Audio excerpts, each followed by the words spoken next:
Guys, I woke up this morning and I thought, do you know what? How nice would it be if you could use the Nano Banana and V03 model and group them together into one saleable flow that your audience could use and go and sell to businesses for $2,000, $3,000. And I've built it for you. So I'm going to present it in this video. And what it's going to do is it's going to take your basic imagery, any client's basic imagery, from looking like this blender to looking like images like this and videos with audio that look like this,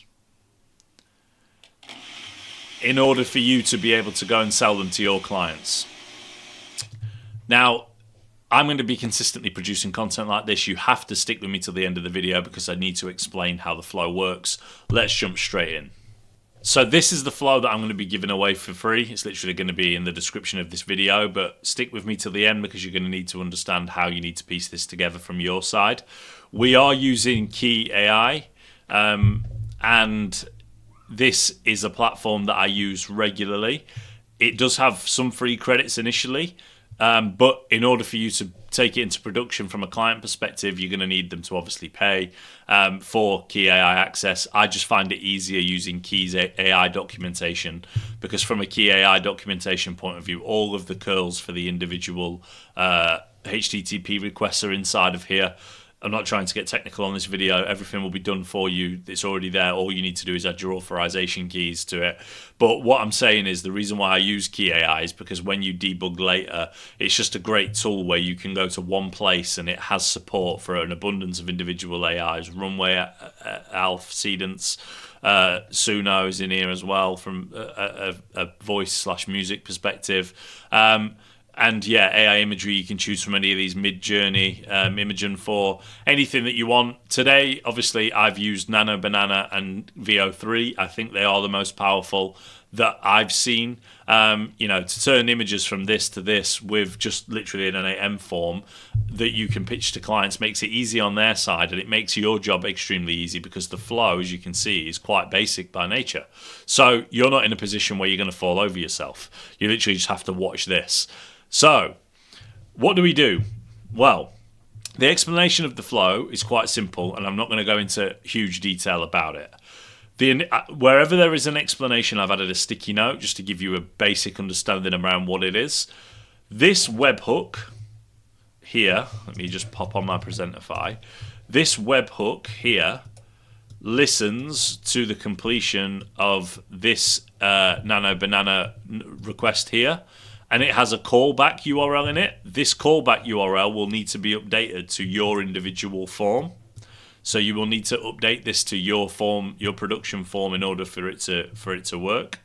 The rest of it is all written out for you. This is just anybody who's used NAN forms before. If you simply go to your form inside of the form that you see when it's obviously in your NAN instance, you'll see that it'll have a different NAN form URL, production URL. You need to paste it in there. Outside of that, everything is literally done for you because what we actually use is temp files.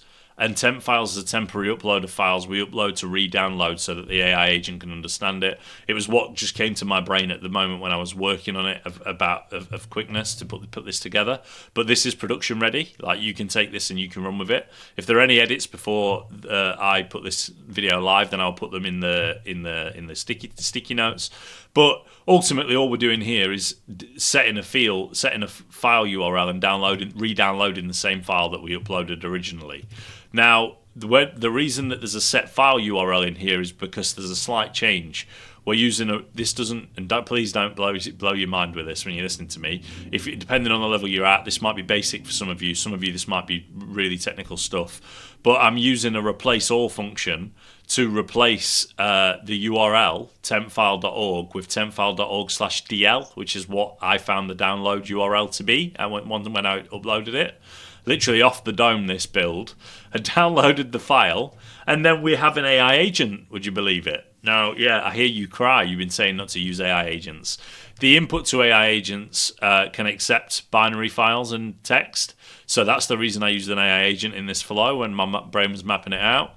And the AI agent here has no tools assigned to it. It's simply just a vessel to pass through information. That's why we use it. Now, there is one key thing that I'm also going to give you that is in this flow. I have to give it you for you to be able to use it, but something that I urge you to use later on down the road, because what you might have seen on a regular basis, when you're using AI agents, if you are using AI agents, you can have a structured, you can have a require a specific output format, okay? And when you come out of there, you'll see the text output parser and you can select JSON. Well, that commonly fails. Literally, commonly fails all of the time. The JSON output can be incorrect. But if we go and take a look at some of the executions, like the one that I've just done, it outputs them in the correct format every single time. Now, what that means is that we can guarantee the output that the AI node is going to give by giving it a structured JSON parser. So it's exactly the same as the built-in one. I'll show it you quickly now, or have I got it here? Yeah, I'll show you quickly now. It literally calls a sub workflow, parses the JSON using some JavaScript that ensures that it's done properly. You'll be provided with all of this. You don't need to touch it. It literally does it. You can see how it takes the text input that it receives and it inputs it in from a JSON, outputs it from a JSON perspective in the correct format. So that's all that is, but it's a tool that you're going to be able to take and use every time you need to output JSON. Whenever you need JSON outputs, you can use that execution workflow and it will give you a leg up. So from there, what we do is we split out and we pass the nano banana in the attempt to generate 4 images. Because 4 images is the max from a nano banana perspective. 4 images output.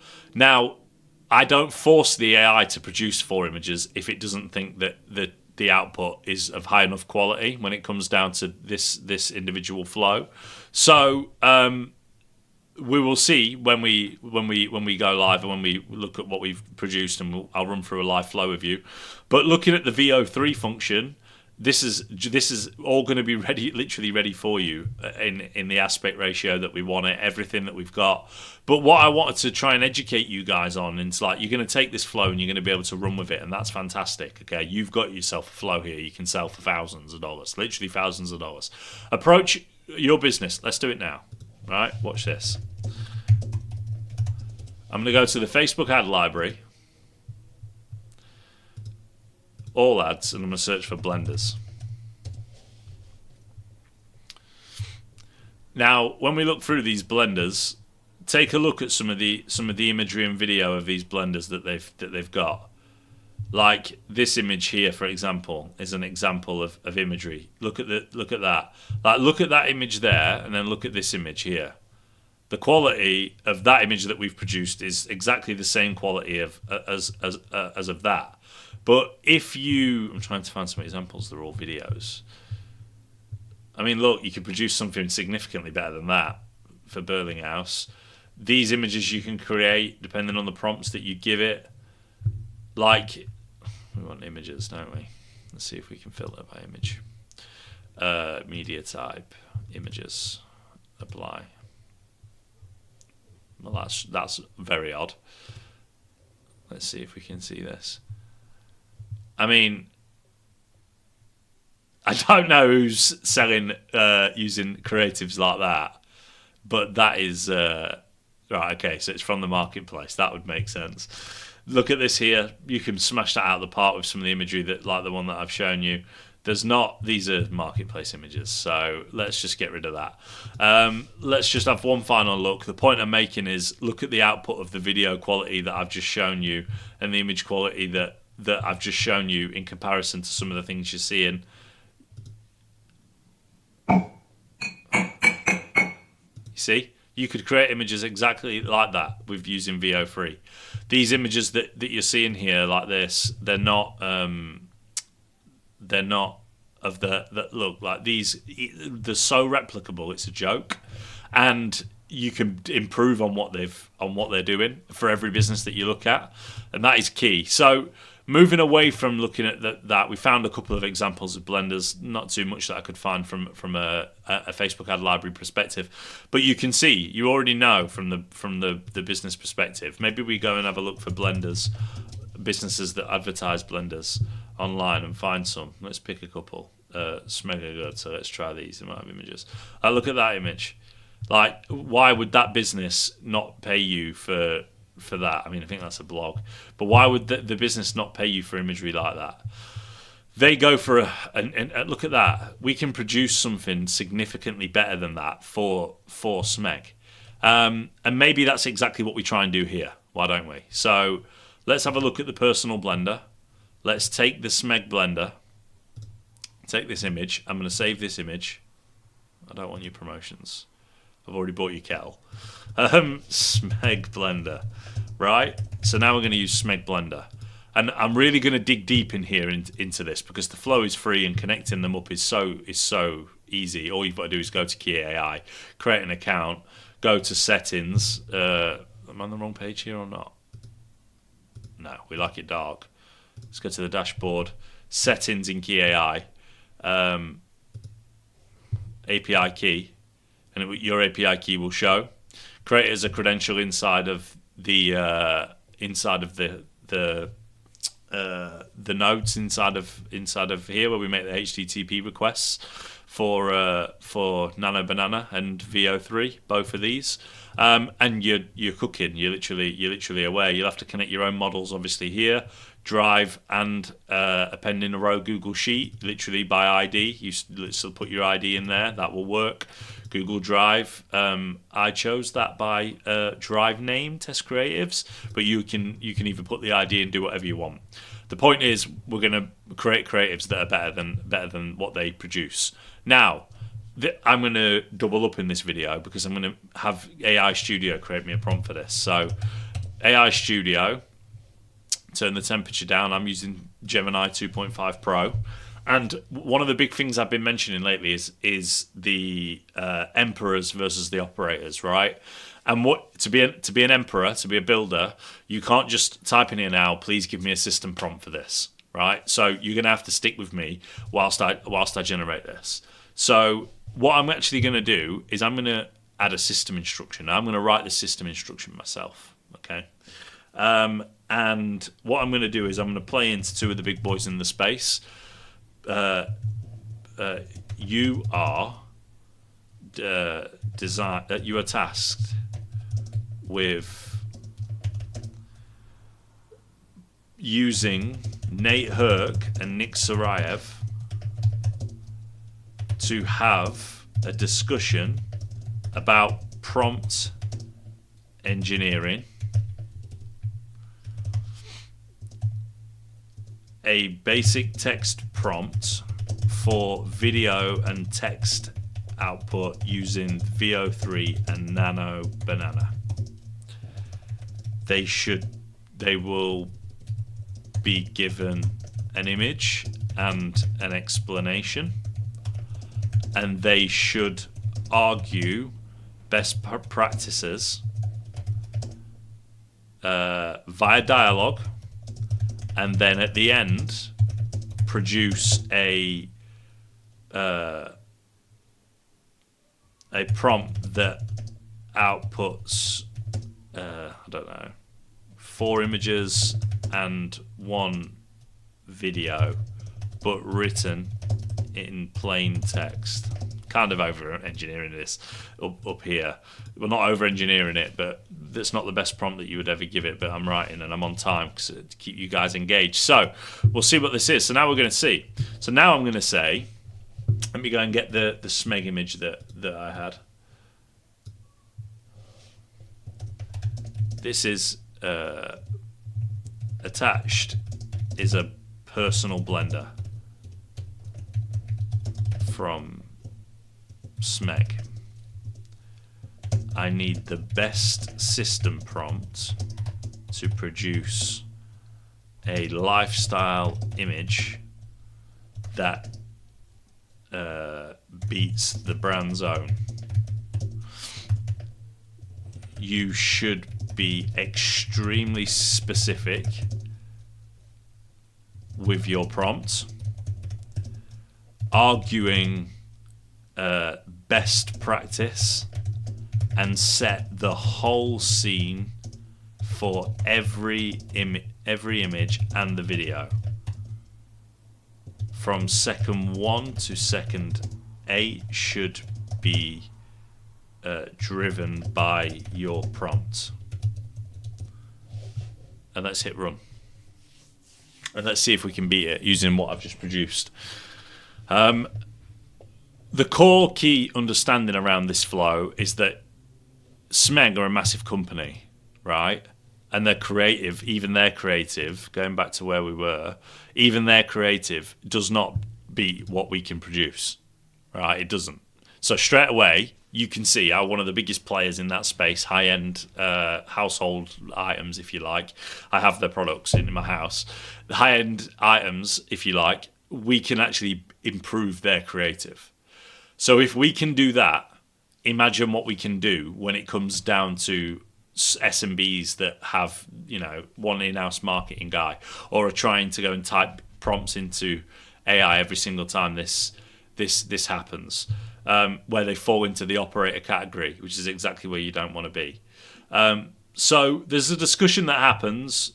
Look at this: a SMEG personal blender, clean, retro, minimalistic. The Renzo shots are just sterile. Product on a white background. We're not selling an appliance. We're selling a feeling of a perfect morning. We need a narrative. So they have a discussion. This is part of the prompt engineering around what I've got. And here's the final prompt. So output for still images, style, photorealistic, aesthetic. Let's just see what this comes up with, because that doesn't look hugely fantastic to me. Maybe I'm going to ask it, please, can you rewrite the system prompts? System prompts. No, we're not going to. Do you know why? Because we're going to test what we actually just seen. We just want to. The reason I'm cutting out the output is we already know what the output is. We already know. We'll take the 4 images and 1 video from the output perspective, and we will go into here. We'll hit execute on form submission. We will put that in, and we will choose a file, and we will select the SMEG blender, and we'll submit it. And now we'll see the quality of the creative that this comes out with. And ultimately, this is the test. I've used a prompt that's come from the AI studio. I hope you understood what I was doing there. That you need to evolve your system prompts. You can ask AI to produce your system prompts that you then tailor. But what I've done is, instead of just asking it, hey, write me a prompt, I've tasked Nick Kirk and Nick Sarayev to have a discussion on prompt engineering. One of the things I missed is this. They are hugely experienced prompt engineers, and know NAN like the back of their hand. Everything from system prompting, extremely detailed tasks, extremely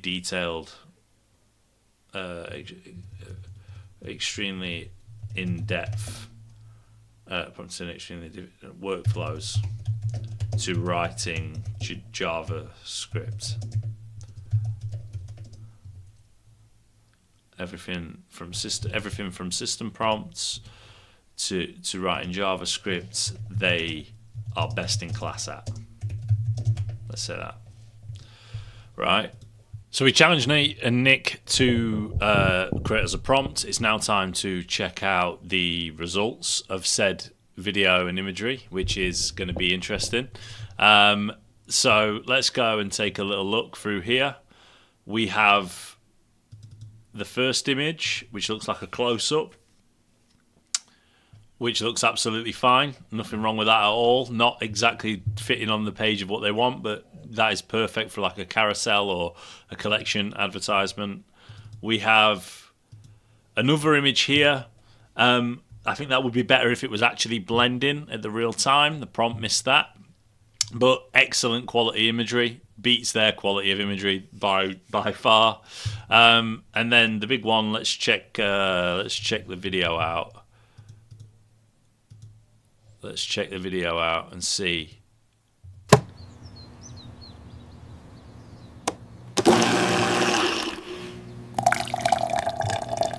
mean, that is absolutely fantastic.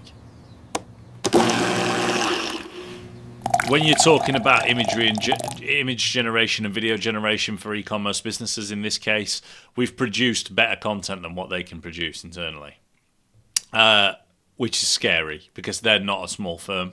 So that means that we're in a position where we can be confident that the product that we have and take to market is of substance, is of really key and core importance, and can actually deliver better than what the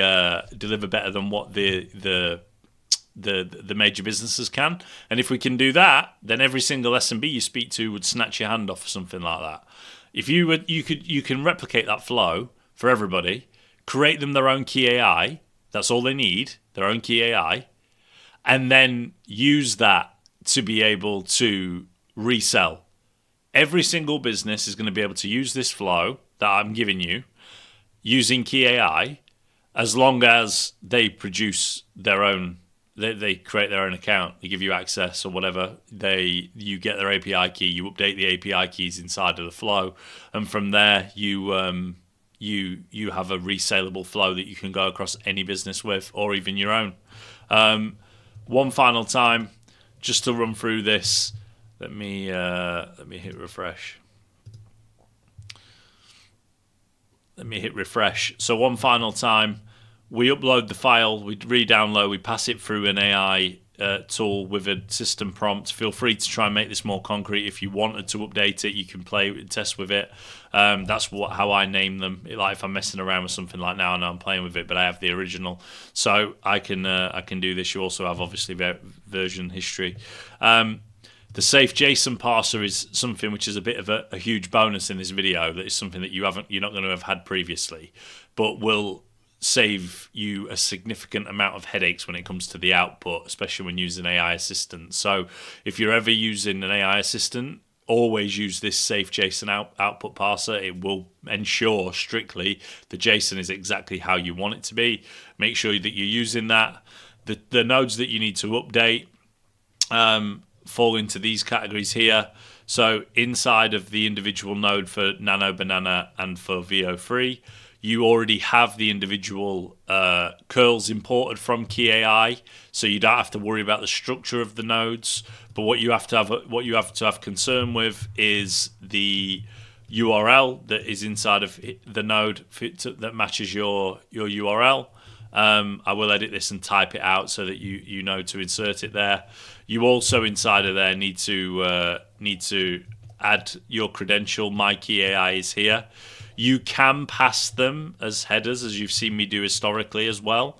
Like you can pass them as a header. We're using a header auth. It's a bearer auth approach token. But in this case, I save Kie AI because I use it a lot. So I wanted to give you that sort of approach, and you can't see my API key as well. It makes it safer. So you just need to replace this with your own individual header AI, or add send headers authorization, and then bearer, and then go to Kie AI, copy your AI key, and paste it in. So it's really as simple as that. You've got a plug and play. Flow here where you can go and sell this to businesses. I really hope you appreciated it. If you appreciated the video, please like, subscribe, leave a comment, let me know that you enjoyed it. If you want to see more of this type of content, I need to know. So you need to comment and tell me. This flow is going to make you some money. Those are the ones that I prefer to produce. Educational ones are important too, to get the mindset right. But these ones, when it comes down to actually building flows out and providing value, I think it's critical that I'm in a position where I share this with you. You are now leveraging industry-leading tools to produce industry-leading content for businesses at the drop of a hat that you can duplicate and go and take on and sell to other businesses at scale. And that is something that you don't see consistently. So like, subscribe, comment, and I'll catch you next time. Cheers, guys. Bye.